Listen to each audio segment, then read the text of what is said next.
We got to talk to Shane Legg a couple Yes. of weeks ago about AGI in particular. Across everything that's happening in AI at the moment, the language models, the world models, and so on, what's closest to your vision of AGI? I think actually the combination of obviously there's Gemini 3, which I think is very capable, but the Nano Banana Pro system we also launched last week, which is an advanced version of our image creation tool. What's really amazing about that, it has also Gemini under the hood. So it can understand not just images, it sort of understands what's going on semantically in those images.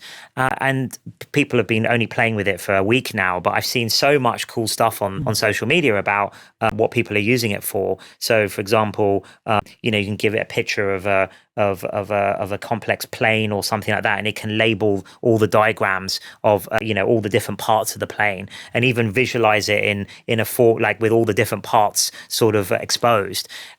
So it has some kind of deep understanding of mechanics and what makes up parts of objects, what's materials. So it's a sort of and it can render text really really accurately now. So I think that's sort of it's getting towards a kind of AGI for imaging.